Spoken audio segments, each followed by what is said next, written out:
وإذ قال موسى لفتاه لا أبرح حتى أبلغ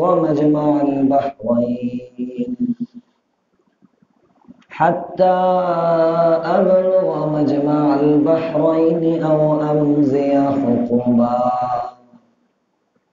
صدق الله العظيم. اللهم صل على سيدنا محمد النبي الأمي وعلى آله وسلم تسليما. قرآن شكله اللهم صل على سيدنا محمد النبي الأمي وعلى آله وسلم تسليما. লাইটটা বন্ধ করে দিন, এটা জ্বলতেছে কেন?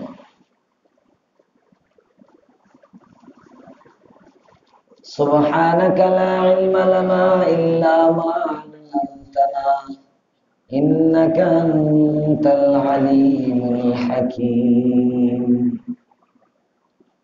মুআজ্জাজ মুহতারাম মুসল্লিয়ানে কেরাম, মুরব্বিয়ানে ইজম, যুবক বন্ধুরা, ছোট বাচ্চারা, শুকরিয়া মালিকের দরবারে যিনি আমাদেরকে প্রতিদিনের ন্যায় আজকেও কোরআনের জন্য কবুল করেছেন। কালিমাতুশ শুকর পড়ি আলহামদুলিল্লাহ।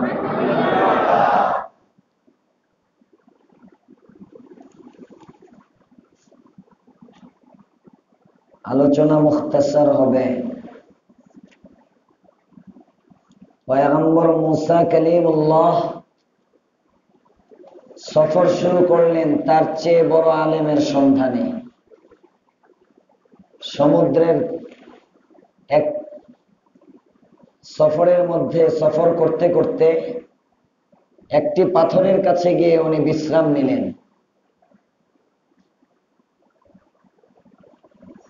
পয়গম্বর ঘুমিয়ে গেলেন, শিষ্য ঘুমাননি।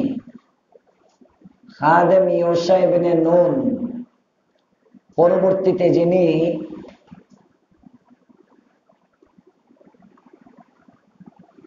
পয়গম্বর হয়েছিলেন হযরত মুসা আলাইহিস সালামের পরে,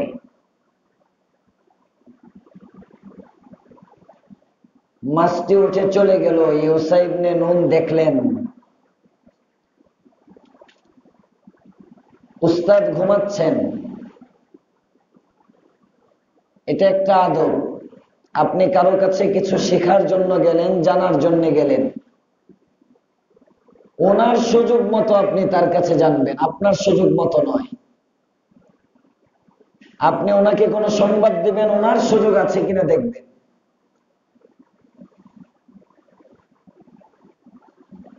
অনেক মসজিদ আছে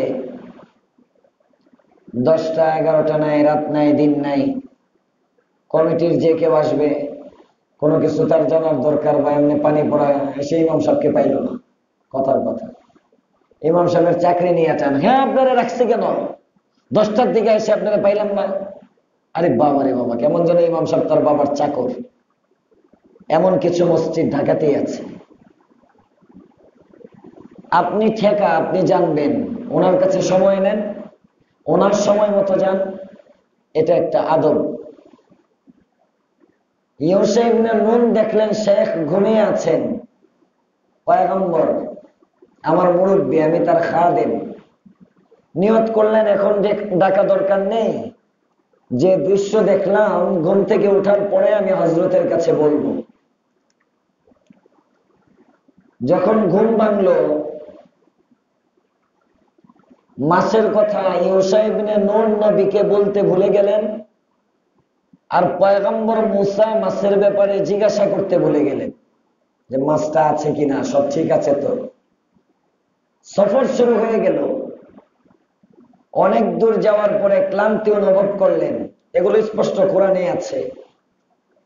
আল্লাহ পাক রব্বুল আলামিন বলেন, স্মরণ করুন আপনি ওই সময়ের কথা যখন মুসা তার যুবক খাদেমকে বলল, লা আবরাহু হাত্তা আবলুগা মাজমাআল বাহরাইনি আও আমজিয়া হুকুবা,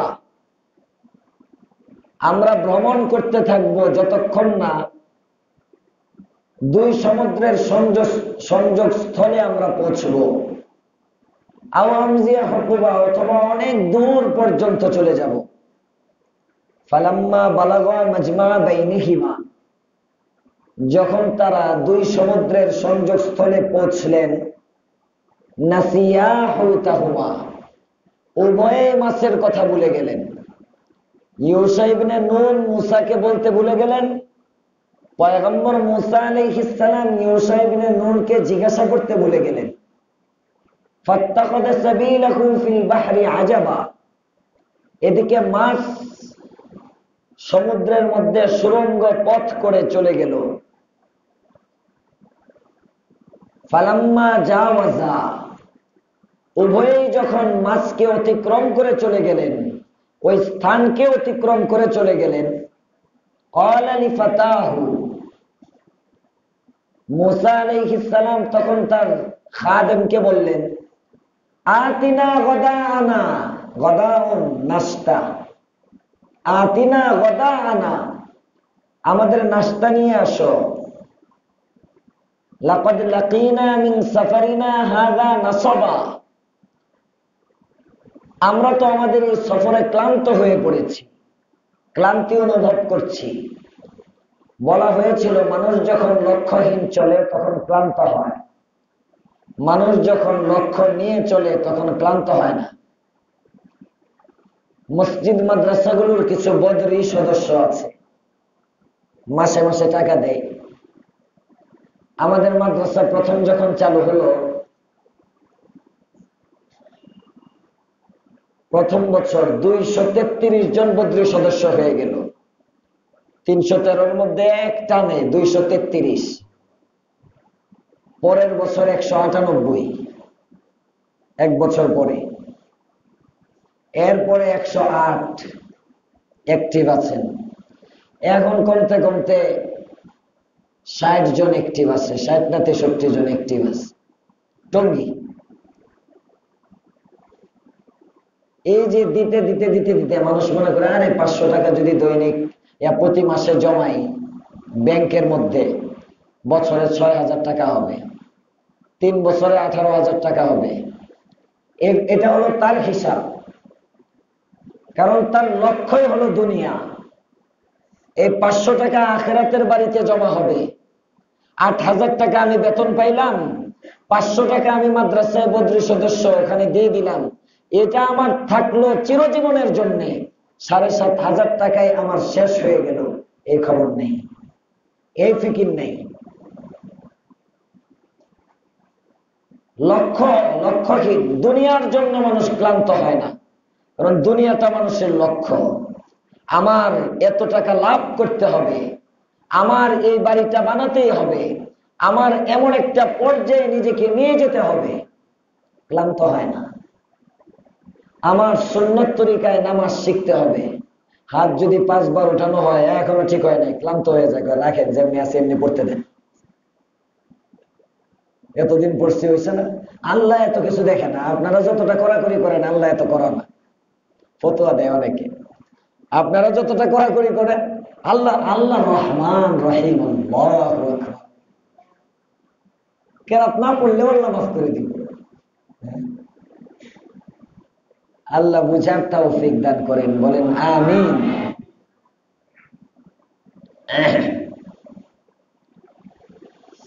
লক্ষ্য যখন হারিয়ে ফেললেন, ক্লান্ত হয়ে গেলেন, হাদা নাসবা।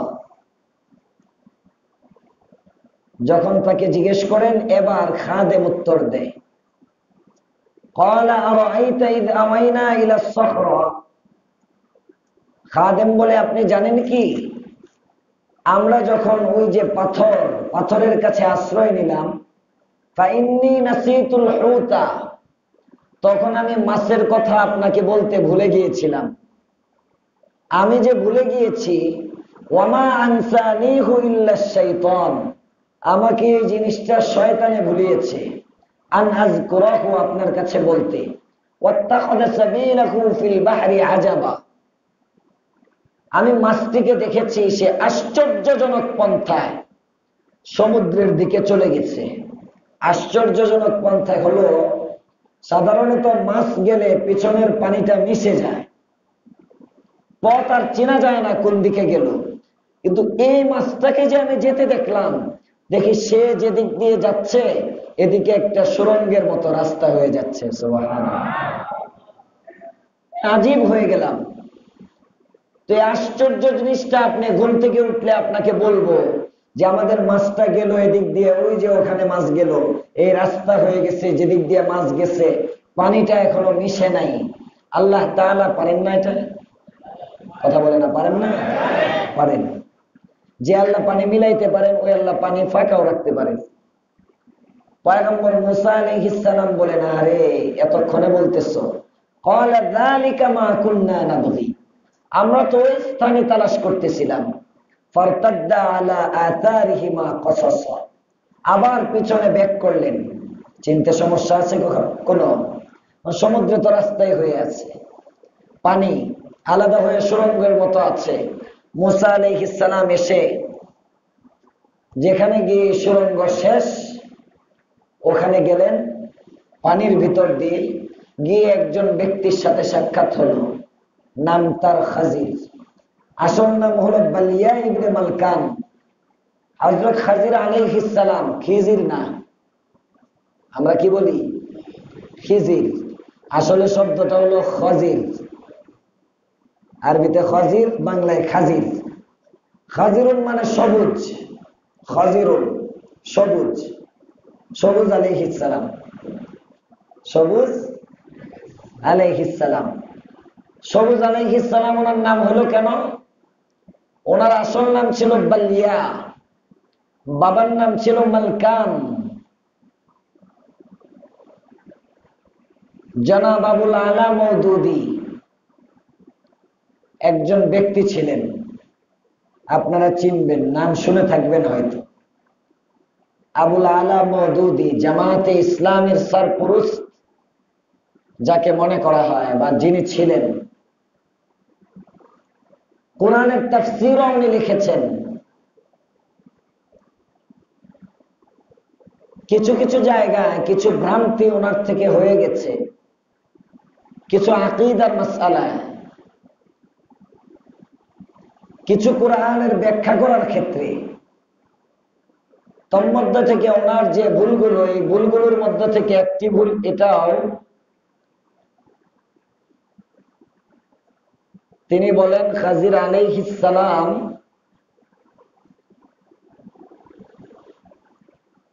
উনি মানুষ ছিলেন না, উনি আসমানি ফেরেশতা ছিলেন।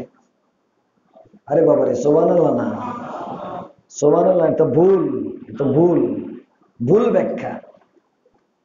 এটা আবুল আলা মওদুদীর ভুল ব্যাখ্যা যে খাজিরকে আসমানি ফেরেশতা।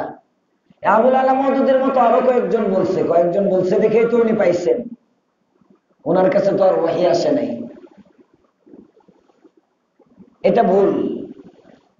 জমহুর আহলুস সুন্নাহ ওয়াল জামাতের আকীদা হলো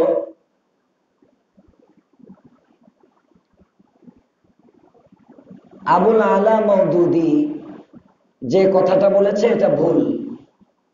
বরং হযরত খাজির আলাইহিস সালাম উনি মানুষ ছিলেন, মানুষের বাচ্চা মানুষ, উনিও মানুষ, ওনার বাবাও মানুষ। খাজির বলা হয় কেন? যে জায়গায় উনি বসেন, নামাজ পড়েন, ওই জায়গাটা তার আশপাশ সবুজ হয়ে যেত, ঘাস হয়ে যেত, সবুজ হয়ে যেত কুদরতি ভাবে। এজন্য হযরত খাজির আলাইহিস সালামকে খাজির বলা হয়, আসলে নাম হলো বালিয়া। ওনাকে আল্লাহ পাক রব্বুল আলামিন এমন কিছু জ্ঞান দিয়েছিলেন যে জ্ঞানগুলো পয়গম্বর মুসার কাছে ছিল না। উনি গিয়ে ওখানে সাক্ষাৎ হলো, তিনি বলতেছেন ফাওয়াজাদা আবদাম মিন ইবাদিনা, আল্লাহ বলেন তারা উভয়ে গিয়ে ওই পানির মধ্যে আমার একজন বান্দাকে পেল। আতাইনাহু রাহমাতাম মিন ইনদিনা, যার নিকট আমার পক্ষ থেকে রহমত এসেছিল। এই রহমতের ব্যাখ্যা কি? কেউ কেউ বলেন রহমতের অর্থ নবুয়ত, কেউ কেউ বলেন রহমতের অর্থ ভিলায়াত। হযরত খাজির কি নবী ছিলেন না ওলি ছিলেন? এই ব্যাপারেও দুই ধরনের মত আছে। কেউ বলেন খাজির নবী ছিলেন, তবে জমহুর সংখ্যাগরিষ্ঠের মত হলো হযরত খাজির নবী ছিলেন না, তিনি ওলি ছিলেন। নবী ছিলেন না, উনি ছিলেন ওলি। নবীর মর্যাদা বেশি না ওলির মর্যাদা বেশি?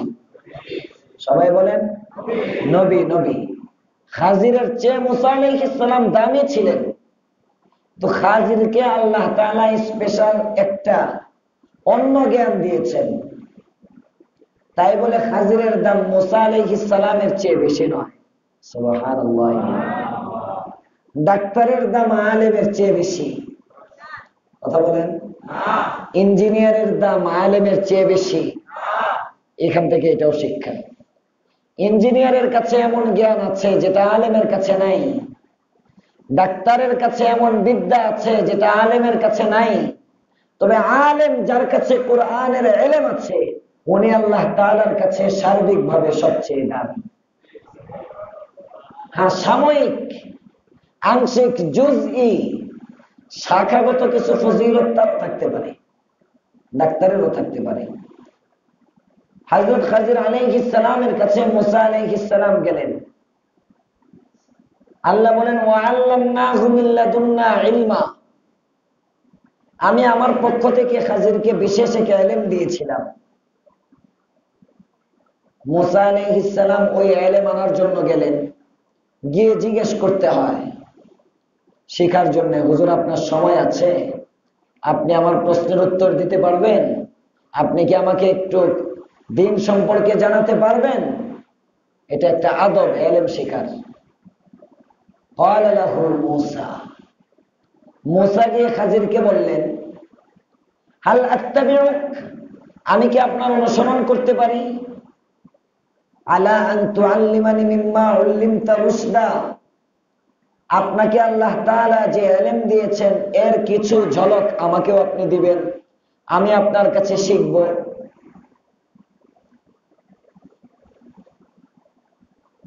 হযরত খিজর আলাইহিস সালাম মূসাকে বলেন তুমি আমার সাথে ধৈর্য ধরে থাকতে পারবে না। আমার কাছে যে ইলম, এই ইলম অর্জন করার জন্য অনেক ধৈর্য ধরতে হয়, তোমার মধ্যে ধৈর্য নাই। মূসা উত্তর দেন, মূসা আলাইহিস সালাম নবী না? কিভাবে বুঝলেন? আপনার কাছে এই সংবাদ কে দিল যে আমি ধৈর্য ধরতে পারবো না? কে বলল? অবশ্যই আমি ধৈর্য ধরতে পারবো, আমি পারবো ইনশাআল্লাহ। আপনি আমাকে ধৈর্যশীলদের মধ্যে পাবেন, আমি আপনার কোনো কথা অমান্য করব না। শেখ থেকে ইস্তেফাদার জন্য আদব, আপনি যাকে মুরব্বী মানবেন তাকে মানতে হবে। হার ঘাট কা কুত্তা না ইধার কা না উধার কা, এদিকেও যায় ওদিকেও যায়, কিছুই পায় না। যে কোনো এক দরবারে এক জায়গায় পড়ে থাকে, আল্লাহ পাক রব্বুল আলামিন তাকে মারিফতের নূর দিয়ে দেন। এজন্য রবের দরবারে পড়ে থাকা, একবার যাবেন চেয়ারম্যানের কাছে, একবার এমপির কাছে, একবার মন্ত্রীর কাছে, একবার প্রতিবেশীর কাছে, একবার শিল্পপতির কাছে, একবার আল্লাহর কাছে। মাঝে তাআল্লুক শুধু আল্লাহর সাথে করেন, দিলেও রবের দরবারে পড়ে থাকেন, না দিলেও রবের দরবারে পড়ে থাকেন। পড়ে থাকতে থাকতে যখন দয়া হবে, এই যে দেওয়া শুরু করবে, এই দেওয়া আর কখনো বন্ধ হবে না। আল্লাহ আমাদেরকে বোঝার তৌফিক দান করেন। মুসা আলাইহিস সালাম ওয়াদাবদ্ধ হলেন ওনাকে মানবেন। খাজির আলাইহিস সালাম, মুসা আর ইউশা ইবনে নুন তিনজনে একসাথে এবার সফর শুরু করলো। চলো। কিছু দূর যাওয়ার পরে এমন এক জায়গায় গেল যেখানে নৌকায় ওঠার দরকার হয়। খাজির আলাইহিস সালাম মুসা এবং ইউশা ইবনে নুনকে নিয়ে নৌকায় আরোহণ করলেন। নতুন একটা নৌকা, নৌকার যে মাঝি খাজিরকে চিনে, ভাড়াও নিল না। কিন্তু যখন খাজির আলাইহিস সালাম ওপারে গেলেন, নৌকা থেকে নামলেন, নেমে নৌকার একটা কাষ্ঠখণ্ড, ওনার হাতে একটা লাঠি ছিল, এটা দিয়ে আঘাত করে একটু কাঠের টুকরা ভেঙে দিলেন যেন নৌকায় পানি উঠে। তো নৌকায় যদি পানি উঠে নৌকা থাকে? থাকে নৌকা? থাকে না, ডুবে যায়। মুসা আলাইহিস সালাম নিজে ধৈর্য ধারণ করতে পারলেন না। নিষেধ ছিল, আমি যা করি শুধু দেখবা চোখ বন্ধ করে, প্রশ্ন করতে পারবা না। হযরত মুসা আলাইহিস সালাম প্রশ্ন করে বসলেন, এটা আপনি কি করলেন? আপনি এই নৌকার মধ্যে অনেক মানুষ আছে, নৌকাটা যেন ডুবে যায়, আপনি এটা মারাত্মক খারাপ কাজ করছেন, ঠিক হয় না এটা আপনার। মুরিদ আছে পীরের ভুল ধরে, কিছু মুসল্লি আছে খতিবের ভুল ধরে, ইমামের ভুল ধরে। তার যুক্তিতে না মিললেই, তোমার যুক্তিতে না মিললেও তোমার কাছে ভুল মনে হয়, আসলে ভুল নয় এমন অনেক বিষয় থাকতে পারে। হযরত মুসা আলাইহিস সালামের দৃষ্টিতে ভুল। খাজিরকে লুকমা দিয়ে দিলেন। লুকমাও কি করে, লাকাদ জিতা শাইআন ইমরা, আপনি অনেক গর্হিত কাজ করলেন, একটা কাজটা ঠিক করেন নাই। খাজির আলাইহিস সালাম বলেন, আমি তো আগেই বলছি তুমি ধৈর্য ধরতে পারবা না, পাতলা মানুষ তুমি, তোমার মধ্যে কন্ট্রোলিং পাওয়ার কম, এখানের কথা ওখানে পাচার করে তো তোমার অভ্যাস, পারবা না আমার সাথে চলতে। আমার সাথে যারা চলে অনেক ভারী মানুষ হইতে হয়, ওয়েট থাকতে হয়, অনেক ধৈর্যশীল হইতে হয়, কারণ আমার খেলায় কারো সাথে মিলে না। হযরত মুসা আলাইহিস সালাম বলেন, সরি, ভুল হয়ে গেছে, লা তুআখিযনি বিমা নাসিতু, এটা হলো সরি। আমি যে ভুল করেছি এই ভুলের জন্য আপনি আমাকে শাস্তি দিয়েন না, ধরেন না, কষ্ট পায়েন না, আমার নামও কেটে দিয়েন না, আমি সামনে থেকে আর করব না। নতুন আবার চুক্তি নবায়ন করা হলো, চলতে শুরু করলেন। ওখানে গিয়ে দেখেন মুসা, খাজির, ইউসা ইবনে নুন চলতেছেন, ছোট্ট একটা বাচ্চা গোলাম খেলাধুলা করতেছে। হযরত খাজির আলাইহিস সালাম বাচ্চাটাকে ধরে নিয়ে আসলেন, ডাক দিলেন, এদিকে আসছে, কাছে না, কচি শিশু তো, গাড্ডারে মটকায় মাইরা এখানে ফালায় তুই হাঁটা শুরু করলেন। মুসা আলাইহিস সালাম বলেন, এটা আপনি কি করলেন? কতালতা নাফসান যাকিয়াতাম বিগাইরি নাফস, মানুষকে হত্যা করা যায়, জায়েজ আছে, কখন? সে আরেকজনকে হত্যা করে যখন। আর এই বাচ্চাটা কাউকে হত্যাও করলো না, সে হত্যার আসামি নয়, আপনি তাকে মেরে ফেললেন। এটা কোন ধরনের কাজ? এগুলো কোন ধরনের সন্ত্রাসী কর্মকাণ্ড? মুসা আলাইহিস সালাম লুকমা দিলেন। হযরত খাজির আলাইহিস সালাম আরেকটু খেপলেন। আগে বলছেন আলাম আকুল, আমি কি তোমাকে বলি নাই? এবার বলতেছেন আলাম আকুল লাকা, লাম বাড়াইছেন, ইন্নাকা, আমি তো আগেই তোমাকে অবশ্যই বলেছিলাম তোমার দ্বারা হইব না, তোমার দ্বারা হবে না, এটা আগেই তো বলছিলাম। সরি, বলে গেছি, শেখ ভুল হয়ে গেছে। 3 বার পর্যন্ত সুযোগ তো দেয় মানুষ, কমাস কম 2 বার মাত্র হলো, সুযোগ দেন আরেকটা, আবার চলতে শুরু করলো। আল্লাহর পয়গম্বর মুসা আলাইহিস সালাম, খাজির আলাইহিস সালাম যাচ্ছেন, এক এলাকায় গিয়ে উঠলেন, ক্ষুধা পেয়েছে। এলাকাবাসীকে গিয়ে বললেন যে ভাই আমরা এসেছি এলাকায় নতুন, আমাদেরকে একটু খাবার খাওয়ান, মেহমানদারি করেন। ফাআবাউ আন ইউযাইফুহুমা, এলাকাবাসী সকলেই মেহমানদারি করতে অস্বীকার করলো, আমরা হুজুরদেরকে খাওয়াই না। বাট ফাআবাউ আন ইউযাইফুহুমা,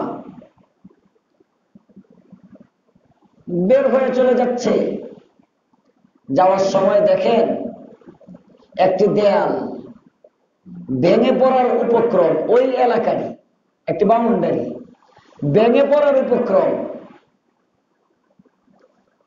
হযরত খাজির আলাইহিস সালাম এই সোজা হও সোজা হও বাড়ি দিয়ে হাতে নিজে কাজ করে থাপ্পড় দিয়ে দেয়ালটাকে সোজা করে দিলেন। হযরত মুসা আলাইহিস সালাম বলেন, কাম করলেন একটা, খাবার চাইলাম খাবার দিল না, দেয়াল ভেঙে মরতই গেল। দেয়ালটা কেন সোজা করতে গেলেন? এরা আমাদের ক্ষতি করলো, আপনি এদের এত উপকার এত দরদ উতলায় উঠছে কেন আপনার? লাউ শি'তা লাত্তাখাযতা আলাইহি আজরা, আচ্ছা করছেন আপনি একটা বিনিময় নিতেন, তাও তো খাওয়া হোটেলে গিয়ে খেতে পারতাম।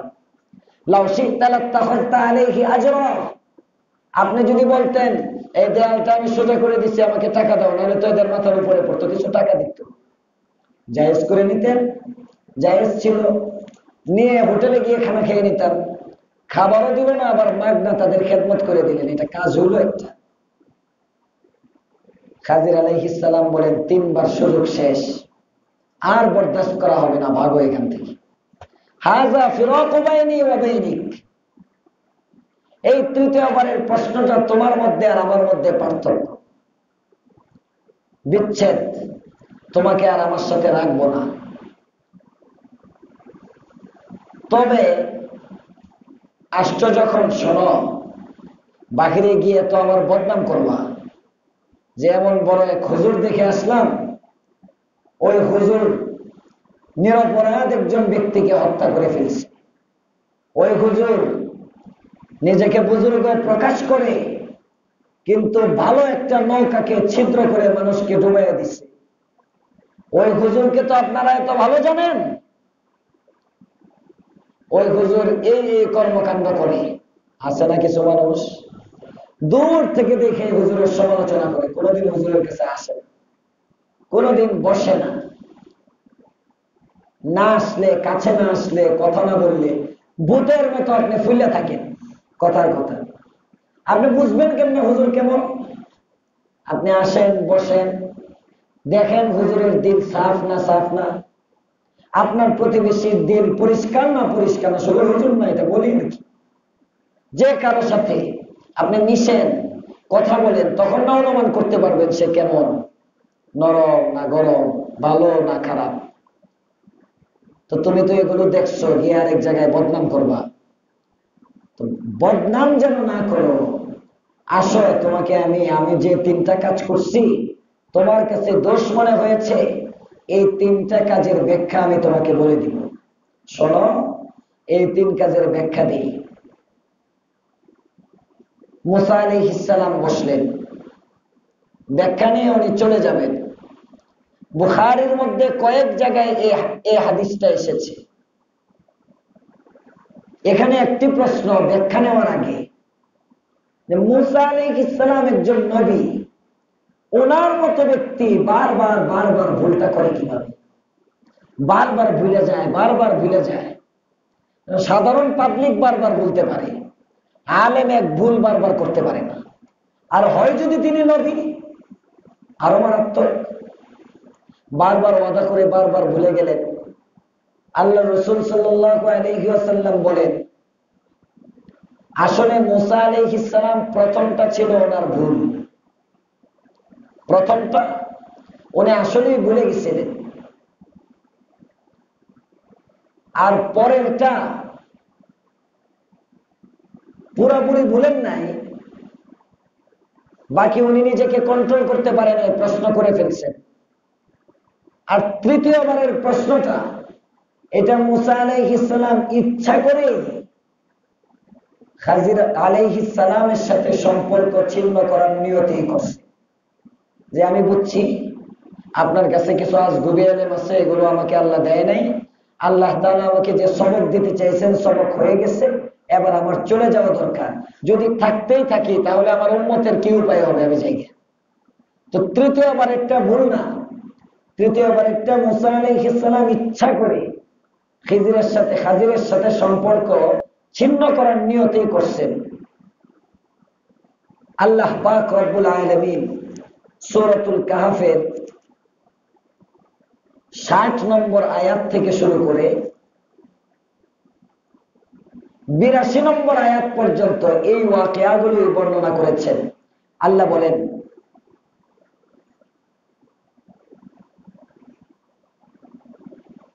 ক্বালা হাযা ফিরাকু বাইনি ওয়া বাইনিক, এটা হলো তোমার মাঝে আর আমার মাঝে পার্থক্যের কারণ। সাউনাব্বিউকা বিতাউইলি মা লাম তাসতাতি আলাইহি সাবরা, তবে তুমি যে কাজগুলোর উপর ধৈর্য ধরতে পারো না এগুলো তোমার নিকট বর্ণনা করি। নাম্বার 1 শুরু করছেন, আম্মা সাফিনা, ওই যে নৌকা ভাঙলাম, ফুটো করে দিলাম, ফাকানাত লিমাসাকিন, এই নৌকাটা ছিল একটা দরিদ্র ছেলের, দরিদ্র ব্যক্তির। এই নৌকার মাঝি অনেক দরিদ্র। ইয়ামালুনা ফিল বাহরি, তারা এই সমুদ্রে এই নৌকা চালিয়ে রিজি উপার্জন করে, সমুদ্রে কাজ করে। ওয়াকানা ওয়ারাআহুম মালিক, তাদের পিছনে ছিল একজন বাদশা জালেম। ইয়াখুযু কুল্লা সাফিনাতিন গাসবা, প্রত্যেক নৌকা চালানোর, নদীতে নামানোর পারমিশন দেওয়ার জন্য ঘুষ নিত। গাসবান অর্থ আত্মসাৎ করত। আছে না সমাজে? এই যে আব্দুল্লাহপুর থেকে সে আটিপাড়া, চুয়ারি টেক, আরো দূরে চানপাড়া, আরো কি কি আছে, ও বহু দূর পর্যন্ত প্রায় 2000 অটো চলে। এগুলোর মধ্যেও টেন্ডারবাজি, এদের মধ্যেও চাঁদাবাজির জন্য কিছু চাঁদাবাজ আছে, কিছু চাঁদাবাজ আছে। এরা ওখানে এই কয়টা চলবে সিরিয়াল আছে, কিছু টাকা ওনাদেরকে দিতে হয়। রিক্সাওয়ালারা রিক্সা চালায়, যে ভ্যান গাড়িতে কাঁচামালের ব্যবসা করে সেক্টরে, উত্তরাতে আমি দেখছি। ওই রাস্তার মধ্যে বেটা ভ্যান নিয়ে দাঁড়াইব, ওখানে একটা ট্যাক্স দিতে হয় দৈনিক। একদিন আমাকে একজন বলতেছে 10 নম্বর সেক্টর 12 নম্বর রোডে কাঁচামাল বিক্রি করে। তারা জিজ্ঞেস করলাম, কয় হুজুর একটু দোয়া করেন। কি দোয়া করবো? আগে 300 টাকা দিতে হতো রোজ, এখন 500 টাকা রোজ দেওয়া লাগে। 500 টাকা একটা কাঁচামালের ব্যবসায়ী থেকে রোজ নেয়, রোজ, মাসে না। সেক্টরে চাঁদাবাজ। কোন দিন গোয়ালটেকের মধ্যে ইউনুস ভাইয়ের এই ব্যবসার লেগে ধরে আনলাই জানি। এই রাস্তাঘাট যখন উন্নত হবে, বাড়িটারি হবে, তখন চাঁদাবাজের সংখ্যা বাড়ে আস্তে আস্তে। আল্লাহ যেন এমন কোন চাঁদাবাজি গোয়ালটেকে না দেয়, বলেন আমিন। ব্যাংকারি দিয়ে ব্যবসা করে বেচারা, এটার জন্য ট্যাক্স দিতে হয়। কিসের ট্যাক্স? তো ওই জালেম বাদশাহ, হাজির বলেন জালেম বাদশাহ নৌকার পারমিট দেওয়ার জন্যই ওই চাঁদা নেয়। তো সে চাঁদা নেওয়ার আগে নৌকাটা নামানোর জন্য নৌকাটা নদীতে চলার উপযোগী কিনা এটা টেস্ট করে। চোর হইলেও আমাদের চেয়ে একটু ভালো ছিল। আমগর দেশের চোরগুলো তো এত বড় চোর, এরা ঘুষ খায় পারমিট, মানে যেগুলো নদীতে নামানোর উপযোগী না এগুলো নদীতে নামায় দেয়। পরে গিয়া মাঝপথে নদীর মধ্যে ডুবে শেষ, ইঞ্জিন বিকল হয়, এ হয় সে হয়। যেগুলো নামানো একদম শেষ, রং করে নতুন বানায় ছেড়ে দেয়। নৌমন্ত্রীর সাথে হাত থাকলে, পরিবহন সেকশনের সাথে হাত, বিভিন্ন কিছু হয়। আর ওই জালেম ঘুষ খাই তো ঠিক আছে, বাকি একটু ভালো ছিল যেগুলো ভাঙ্গাচোরা, নদীতে নামলে ডুবানোর সংখ্যা, মানুষের ক্ষতি হওয়ার আশঙ্কা আছে, এগুলো সে ঘুষ নিত না, ছেড়ে দিত, সরাই দেবে এটা, তোর এটা তো এমনি নেই, এটার থেকে কোনো ঘুষ নিত না। হযরত খাজির আলাইহিস সালাম বলেন, আমি চিন্তা করলাম এটা গরিব মানুষ, ট্যাক্স দিবে কোত্থেকে, তার চেয়ে বরং নৌকাটা একটু ফোটা করে দিই, বাদশা দেখবে নৌকাটা ফোটা, এদিকে ঘুষ নেবে না, বাদশা চলে যাবে। আর একটু পরে সে এখানে একটা তালি দিয়ে একটু জোড়া লাগে, দুইটা পেরেক মাইরা ছোট্ট ফোটাটা বন্ধ করে দিয়ে সারাদিন সে এখানে উপার্জন করতে পারবে। সুবহানাল্লাহ। খিজর আলাইহিস সালাম কাজটা ভালো করলেন না খারাপ করলেন? ভালো। মুসার কাছে মনে হয়েছিল খারাপ, কিন্তু আসলে কাজ ভালো। নাম্বার 2, ও আম্মাল গোলাম, ওই যে বাচ্চাকে মেরে ফেললাম, শোনো, ফাকানা আবাওয়াহু মুমিনাইনি, এই ছেলেটার বাবা মা উভয়ই ছিল মুমিন, কিন্তু আমি এর চেহারার দিকে তাকিয়ে দেখলাম খশিনা আন ইউরহিকাহুমা তুগয়ানা ওয়া কুফরা, যে সে অবাধ্য হবে, কুফরি করবে, করে সে তার বাবা মার বদনাম করবে। মুমিন ছিল, তো আমি চিন্তা করলাম তুই বড় হইয়া কুফরি করে অবাধ্যতা করে বাবা মার কষ্টের কারণ হওয়ার চেয়ে তোরা এখন মেরে ফেলানো ভালো। আমি তাকে মেরে ফেললাম। মারলাম কেন? যদি নাবালেগ অবস্থায় মারা যায়, নাবালেগের কোনো হিসাব নাই। সুবহানাল্লাহ। আর এদিক দিয়ে বাবা মার জন্যও পরজগতে এটা জমা থাকে। কোন বাবা মায়ের সন্তান যদি মারা যায়, আল্লাহর রাসূল সাল্লাল্লাহু আলাইহি ওয়াসাল্লাম বলেন এই সন্তান তার বাবা মাকে সুপারিশ করে জান্নাতের মালিক বানায়। এজন্য আপনারা দেখবেন জানাজার দোয়া জানেন আপনারা? জানাজার নামাজে যে দোয়াটা পড়তে হয় জানেন? আল্লাহুম্মা ইগফির লি হাইয়িনা ওয়া মাইয়িতিনা ওয়া শাহিদিনা ওয়া গায়িবিনা ওয়া সাগীরিনা ওয়া কাবীরিনা ওয়া যাকারিনা ওয়া উনসানা, আল্লাহুম্মা মান আহইয়াইতাহু মিন্না ফাআহইহি আলাল ইসলাম ওয়া মান তাওয়াফফাইতাহু মিন্না ফাতাওয়াফফাহু আলাল ঈমান। এটা হলো প্রাপ্তবয়স্ক নারী পুরুষ যদি মারা যায়, বালেগা মহিলা বালেগ পুরুষ যদি মারা যায়, তাদের জন্য আমরা এই দোয়াটা পড়ি। নাবালেগ সন্তান যদি মারা যায় তাহলে কি দোয়া পড়ি? একজন শোনান তো নাবালেগের দোয়াটা। কেউ জানেন না? না গোয়াল থেকে নাবালেগ মরে না? আল্লাহুম্মা ইজআলহু লানা ফারাতা ওয়াজআলহু লানা আজরা ওয়া যুখরা। এটা দোয়া। অর্থ কি? ইয়া আল্লাহ, আমার সামনে তুমি আমার বাচ্চাটাকে নিয়ে গেলা, আল্লাহুম্মা জাআলহু লানা ফারাতা ওয়াজআলহু লানা আজরান ওয়া যুখরা। আমার এই বাচ্চাটাকে তুমি কাল কিয়ামতের মাঠে আমার আনন্দ খুশির উপকরণ বানিয়ে দিও। সুবহানাল্লাহ। ওয়াজআলহু লানা আজরান ওয়া যুখরা, এবং আমাকে তুমি এর বিনিময়ে দান করো। সুবহানাল্লাহ। তোমার কাছে এটা গুপ্ত ভান্ডার হিসেবে রেখে দিও। এটা হলো দোয়া। নাবালেগ যদি মারা যায় বা ছোট্ট বাচ্চা যদি মারা যায়, সন্তান বাবার সামনে, এই সন্তানগুলো নাজাতের জরিয়া হয়। তো খাজির বলেন আমি চিন্তা করলাম এ বালেগ হয়ে পিতামাতার অবাধ্য হওয়ার চেয়ে এখন যদি তাকে মেরে ফেলি, তার বাবা মার জন্য নাজাতের জরিয়া হলো, আর সে নিজেও জান্নাতি হলো, সেও পাপ থেকে বেঁচে গেল। এই জন্য তাকে মেরে ফেলছি। ভালো করছেন না খারাপ করছেন? 3 নম্বর ওয়া আম্মাল জিদার, দেয়াল। আগামীকালকে হবে ইনশাআল্লাহ। সব প্রশ্নের উত্তর একসাথে দিলে এখানেও কিছু প্রশ্ন আছে। 3 নম্বরটার ব্যাখ্যা আগামীকাল।